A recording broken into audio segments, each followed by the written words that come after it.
Blessed people, Tuhan Yesus berkata kepada Simon Petrus bahwa ia dan teman-temannya atau para murid yang lain sedang dituntut oleh iblis untuk ditampi supaya iman mereka gugur. Tetapi Yesus menegaskan bahwa ia sudah mendoakan Petrus terlebih dahulu supaya Petrus tidak gugur tengah jalan. Apa yang Yesus sampaikan ini adalah secara spesifik kepada Petrus, meskipun apa yang disampaikan secara umum kepada para murid-muridnya juga. Tetapi di sini Petrus yang nantinya akan menjadi leader, akan menjadi pemimpin para murid yang lain, dialah yang terlebih dahulu ditegaskan oleh Yesus bahwa dia telah didoakan agar kuat dalam menghadapi pencobaan yang dilakukan oleh iblis. Dan bahkan Yesus menyatakan sesuatu yang mengejutkan bahwa Petrus pasti akan menyangkal dia. Meskipun dengan jumawa Petrus menolaknya, Petrus dengan berani mengatakan dia bahkan rela dipenjara, bahkan mati untuk Yesus. Namun Yesus mengatakan bahwa sebelum ayam berkokok, Petrus telah menyangkal dia 3 kali. Jadi Yesus sudah tahu bahwa Petrus akan menyangkal dia. Ya tentu saja Yesus tahu karena Yesus adalah Allah. Namun demikian saudaraku, bahwa meskipun Yesus sudah tahu Petrus akan menyangkal dia, namun ia telah mendoakan Petrus, artinya dia telah mengantisipasi, dia telah menopang Petrus terlebih dahulu sebelum peristiwa itu terjadi. Jadi selalu Tuhan sebelum dia bertindak, dia telah mempersiapkan atau mengantisipasi segala sesuatunya sesuai dengan rancangannya yang sempurna itu. Dan apa yang Yesus katakan itu terjadi, Petrus benar-benar menyangkal dia sebanyak 3 kali sebelum ayam berkokok. Tapi kemudian Petrus tidak pernah kehilangan kasih daripada Kristus Yesus. Tuhan mengampuni dia. Tuhan tidak pernah mempersalahkan dia. Karena apa yang Petrus lakukan adalah sesuatu yang Tuhan sudah tahu. Tuhan Yesus memulihkan Petrus, dia menjadikan Petrus gembala dari seluruh kawanan domba Allah. Petrus menjadi pemimpin para murid, pemimpin para rasul yang kemudian setelah pencurahan Roh Kudus, setelah peristiwa Pentakosta itu, Petrus kemudian membawa 3.000 jiwa untuk bertobat kepada Tuhan. Mereka dibaptis dan mempermuliakan nama Tuhan, dan setelah itu penginjilan begitu masif dan begitu banyak jiwa yang dimenangkan. Petrus orang yang pernah menyangkal Yesus.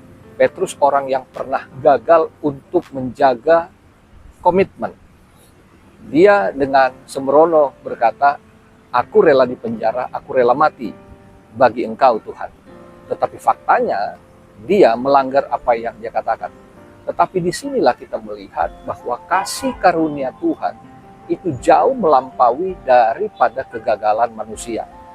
Petrus adalah gambaran kita semua, orang-orang yang begitu mudah untuk berkata-kata setia kepada Tuhan, berkata-kata untuk berkomitmen dengan Tuhan, dan untuk mengikuti Tuhan sampai mati apapun yang terjadi. Tapi faktanya banyak dari kita yang justru gagal untuk memenuhinya.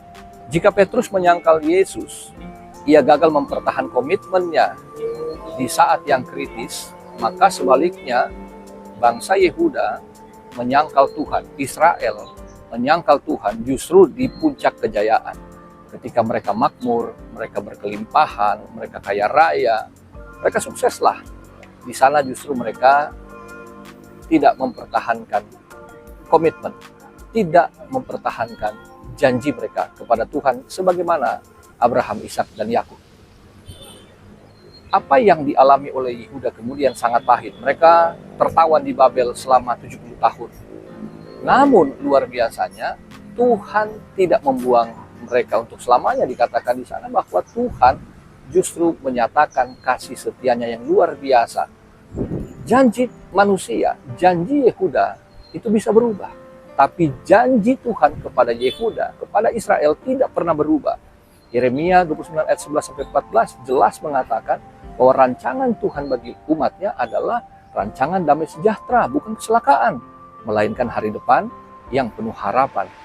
Meskipun mereka gagal, namun Tuhan tetap memenuhi apa yang telah Dia janjikan.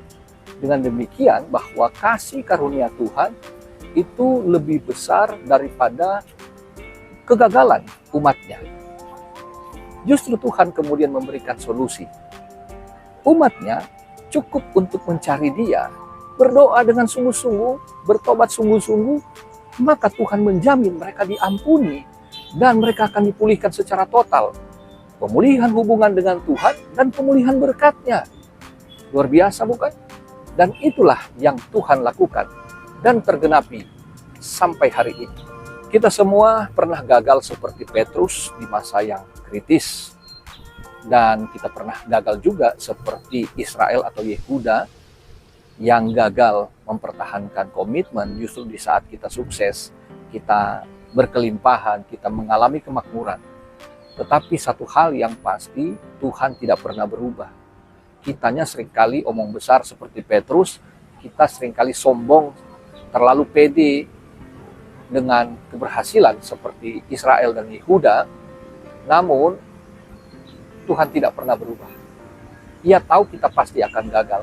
Itu sebabnya Dia menawarkan solusi. Dia memberikan jalan rekonsiliasi melalui Tuhan Yesus Kristus di dalam pengampunan dosa untuk kehidupan yang kekal.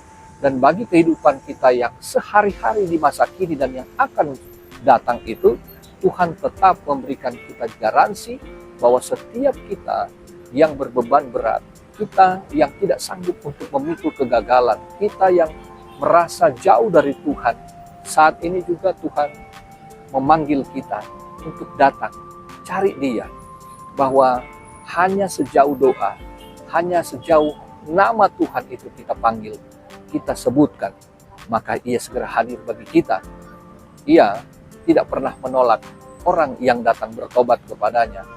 Kita boleh gagal, tapi Tuhan tidak pernah gagal di dalam mencari kita. Kita pernah gagal untuk setia kepada Dia, tapi Tuhan tidak pernah gagal untuk menyatakan kesetiaannya. Saya orang yang pernah gagal, yang pernah hidup di dalam dosa, lama saudara. Tetapi ketika Roh Kudus menjamah, menginsafkan saya bahwa Tuhan mau menerima saya, memulihkan saya, maka saya segera meresponinya. Saya cari Tuhan, saya bertobat sungguh-sungguh, dan saya mengikut Tuhan sampai hari ini. Dia bukan hanya memulihkan kehidupan rohani saya, tapi Dia juga mempercayakan saya satu pekerjaan yang mulia, yaitu menjadi hamba Tuhan sampai hari ini. Menggembalakan jemaat sebagaimana Petrus menjadi gembala. Saya pun mengalami demikian. Saya percaya saudara juga, orang-orang yang dikasihi Tuhan, Tuhan tidak pernah meninggalkan saudara. Tuhan tidak pernah menutup matanya bagi saudara. Ia tetap membuka tangannya untuk menyambut saudara kembali kepadanya. Selamat beraktivitas. Tuhan Yesus mengasihimu. Tuhan Yesus memberkatimu. Haleluya, blessed people.